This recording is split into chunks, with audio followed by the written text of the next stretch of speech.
మాటల్లో అవాస్తవం ఉందనుకుంటున్నారు? ఎవరు దొంగ నాటకాలు ఆడుతున్నారని మీరు అనుకుంటున్నారు? మీ అభిప్రాయాన్ని కూడా తెలియచేయండి.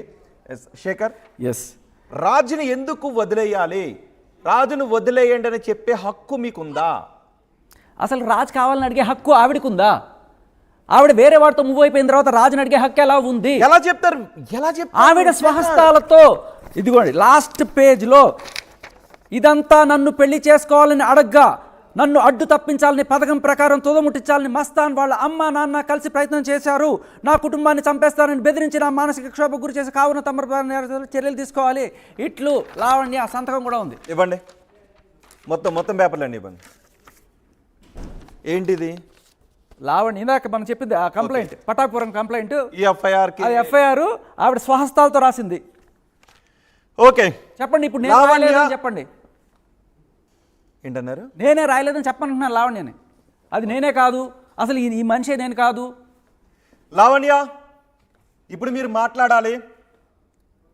ఒక కంప్లైంట్ మీరు మస్తాన్ సాయిపై ఇచ్చారు. మస్తాన్ సాయి, రైట్? ఒక్కటి కాదు సార్, 3 కంప్లైంట్లు ఉన్నాయి అబ్బాయి మీద. మస్తాన్ సాయి ఈ అమ్మాయి మళ్ళీ ఇదే ఈ అమ్మాయి ఇక్కడికి వచ్చి మన షీ టీమ్స్కి అక్కడ నా గుంటూరులో న్యాయం చేయలేదు, ఇక్కడ న్యాయం చేయండి అని చెప్పి ఇక్కడ కంప్లైంట్ పెడితే ఆల్రెడీ పెట్టావు కదమ్మా వెళ్ళని చెప్పి పంపించారు. అప్పుడు కూడా రాజ్ తరుణ్ని తోడుగా తీసుకెళ్ళి పక్కన కూర్చోబెట్టి, రాజ్ తరుణ్ నా ఫ్రెండు, మస్తాన్ సాయి నా మొగుడు, పోరాటం నా మొగుడు కోసం, నాకు మస్తాన్ సాయిని ఇప్పించండి, నాకు మస్తాన్ సాయి ఇప్పించండి చెప్పి 2023 ఏప్రిల్లో పోరాటం చేసింది. రాజ్ తరుణ్ ఎందుకున్నాడు పక్కన? ఎందుకంటే పరపతి కోసం అక్కడికి, అంటే ఆవిడ కేసు యాక్సెప్ట్ చేయట్లేదు, గుంటూరులో పెట్టావు కదమ్మా అంటున్నారు. రాజ్ తరుణ్ లావణ్య 11 సంవత్సరాల నుంచి పెళ్లి చేసుకుని ఉంటున్నారు, లివ్ ఇన్ రిలేషన్షిప్ లో ఉంటున్నారు. ఓకే, 11 సంవత్సరాలు అబద్ధం సార్. లేరా? 3 ఏళ్ల తర్వాత ఈ అమ్మాయి డ్రగ్స్ కి ఓకే, నేను అనేది అది కాదు. వాళ్ళిద్దరు రిలేషన్ లో ఉన్నారు కదా 3 ఏళ్ళు. ఓకే, వాట్ ఎవర్ ఉన్నారు కదా. ఉన్న తర్వాత మళ్ళీ మస్తాన్ సాయిపై కంప్లైంట్ చేయడానికి రాజ్ తరుణ్ ఎందుకు వెళ్ళాడు? రాజ్ తరుణ్ మస్తాన్ సాయి మీద రాజ్ తరుణ్ పోలీస్ స్టేషన్ లో పక్కన ఎందుకున్నాడు? లావణ్య పక్కన ఎందుకంటే పోలీసులు ఈవిడ కంప్లైంట్ ని తీసుకోవట్లేదు. నువ్వు ఆల్రెడీ గుంటూరులో కంప్లైంట్ పెట్టావు కదా, మళ్ళీ ఏ ముఖం పెట్టుకుని అది కాదు. అంటే లావణ్య రాజ్ తరుణ్ ఇద్దరు ఫ్రెండ్స్, వైఫ్ ఏదైనా రిలేషన్ లో ఉన్నప్పుడు ఆమె వేరే రిలేషన్ లో ఉందని అనుకున్నప్పుడు వదిలేసి వెళ్ళిపోవచ్చు కదా. మస్తాన్ యాదవ్ మీద సార్ వదిలేస్తే మూసుకొని నేను చెప్పినట్టు అంటే ఏమంటుంది? నన్ను పట్టుకుని తిరుగు, నేను ఎవరి మీద కంప్లైంట్ చేస్తాను వెనక రాస్తాను బెదిరించిందని మీరు చెప్తున్నారు. ఇది నమ్మాలా? ఇది నమ్మాలా? భయంకరమైన సత్యం ఇది, భయంకరమైన సత్యం. రోజు పిచ్చి కుక్కను కొట్టినట్టు కొడుతుంది, పచ్చి బూతులు తిడుతుంది. రాజ్ తరుణ్ లావణ్య కొడుతుంది, పిచ్చి కుక్కను కొట్టినట్టు కొడుతుంది, పచ్చి బూతులు తిడుతుంది. రాజ్ తరుణ్ విషయం చెప్పడు, మీరు మాత్రం రాజ్ తరుణ్ కంటే అగ్రెసివ్ గా వచ్చి చెప్తారు. రైట్? వినండి వినండి వినండి.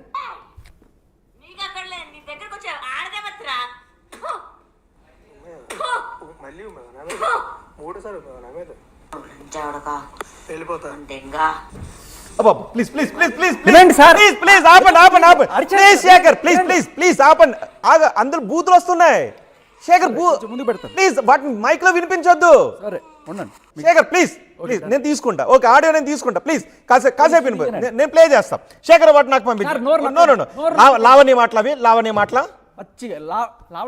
ఓకే ఓకే, ఒక్కసారి వాటిని లైవ్ లో ప్లే చేయండి. శేఖర్ ప్లీజ్ లైవ్ లో ప్లే చేయండి ప్లీజ్.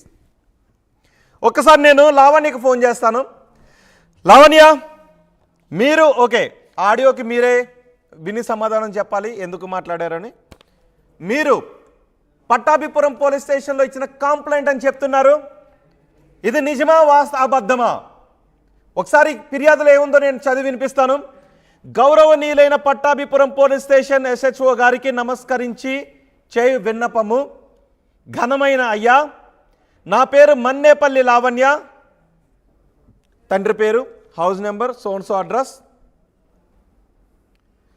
తెలంగాణ. మాకు common friend Unith Reddy alias Chintu, అదే A1 డ్రగ్స్ పెడ్లర్ లో A1. ఎవరు చింటూ? ఎవరు? Drug peddler A1. దీంట్లో ఆ అమ్మాయి డ్రగ్స్, ఇది లావణ్య నన్ను అన్యాయంగా కేసు పెట్టారు అని చెప్తున్న కేసులో వరలక్ష్మి డ్రగ్ కేసు చెలరేగినప్పుడు 12 మంది ముద్దాయిల్లో ఇతను A3 సెకండ్ చింటూ ద్వారా రావి బావాజీ మస్తాన్ రావు అనే వ్యక్తి 2021 నవంబర్లో పరిచయం అయ్యాడు. నాకు మస్తాన్ రావుతో 2022 సెప్టెంబర్ నుంచి ముఖ పరిచయం ఉంది. దాదాపు 1 నెల రోజులు నా వెంటపడి ప్రేమిస్తున్నాను అని చెప్పాడు. ఎవరు? మస్తాన్ సాయి. రైట్? ఓకే, మస్తాన్ సాయి చెప్పాడు. కానీ నేను మొదట పట్టించుకోలేదు. వెంటపడి 2 నెలల తర్వాత తన ప్రేమను ఒప్పుకున్నాను. క్రమంగా అతను మా ఇంటికి వచ్చేవాడు. నేను కూడా హైదరాబాద్లోని నార్సింగ్లో వాళ్ళ ఇంటికి వెళ్ళేదాన్ని, విల్లా నంబర్ 68కి వెళ్ళేదాన్ని. అడ్రస్ ఎందుకు? క్రమంగా నాకు తెలిసిన విషయం ఏమనగా అతను ఇంకా వేరే అమ్మాయిలతో సెక్స్ వీడియో కాల్స్ మాట్లాడుతూ దాన్ని రికార్డ్ చేసేవాడు. దాంతో నాకు అనుమానం కలిగి మస్తాన్ రావుని దూరం పెట్టాను.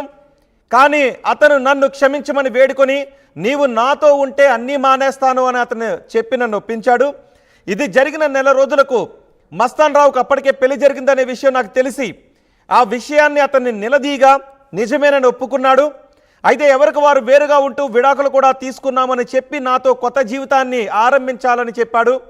ఇలా ఉండగా ఒకరోజు మస్తాన్ రావు తన చెల్లి అయిన వాళ్ళ పేరు నేను చెప్పట్లేదు, పేరు చెప్పట్లేదు. సో 23/3/2023 నాడు జరుగుతుంది ఆ పెళ్లి అని చెప్పి ఇంటికి వచ్చి శుభలకి ఇచ్చి నన్ను పెళ్లికి రావాలని గట్టిగా చెప్పాడు. నేను 22/3/23న గుంటూరుకు వచ్చాను. మస్తాన్ నా కోసం అన్నపూర్ణ హోటల్లో రూమ్ నెంబర్ 217 తీసుకొని అందులో ఉంచాడు.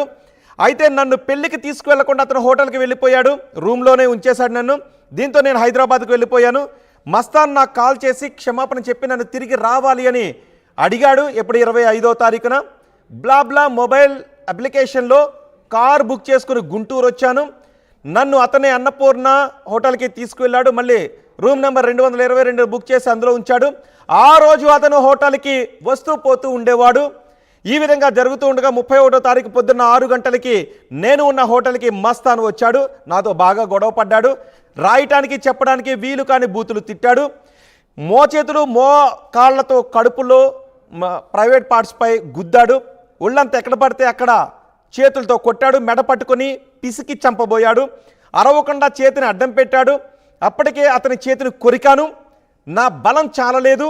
నా చేతులు వెనక్కి మడిచి చున్నీతో చేతులు కట్టి నన్ను బలవంతంగా అనుభవించాడు. నా బట్టల్ని చించాడు.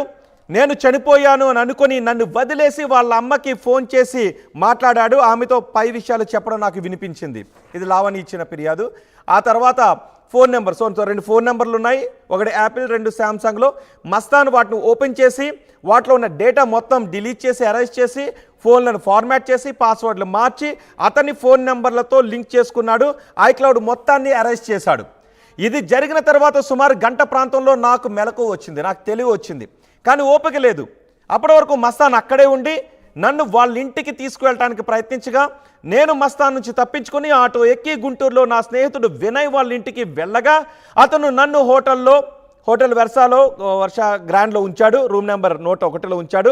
నాకు కాస్త నీరసం తగ్గిన తర్వాత ఇవాళ అంటే 2వ తారీఖు ఏప్రిల్ 2/4/23న గవర్నమెంట్ హాస్పిటల్కి వెళ్ళాను. వాళ్ళు నన్ను చూసి పోలీస్ స్టేషన్కి వెళ్ళమని చెప్పగా పట్టాభిపురం పోలీస్ స్టేషన్కి వచ్చి ఈ రిపోర్ట్ ఇస్తున్నాను.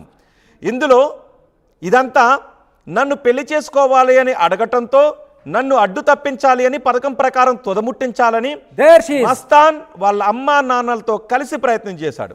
నన్ను నా కుటుంబాన్ని చంపేస్తానని బెదిరించి మానసిక క్షోభకు గురి చేస్తున్నాడు. కావున తమరు పై నేరస్తులపై విచారించి నాకు తగిన న్యాయం చేయండి అని అర్జీ ద్వారా వివరించుకున్నాను. కింద సంతకం ఉంది. ఇది లావణ్య చేసిన ఫిర్యాదు. అక్కడ చాలా ఇంపార్టెంట్. నన్ను పెళ్లి చేసుకోమని అడగడానికి ఆ అమ్మాయికి పెళ్లి కాలేదని చెప్తున్నట్టే కదా. ఓకే, పెళ్లి కాని అమ్మాయి కదా పెళ్లి చేసుకోమని అడుగుతుంది. పెళ్లి కాలేదు అని ప్రూఫ్. అది పాయింట్ నెంబర్. ఒక్కసారి నేను లావణ్యకి కాల్ చేస్తాను. ఇప్పుడు నేను లావణ్యకి కాల్ చేస్తాను.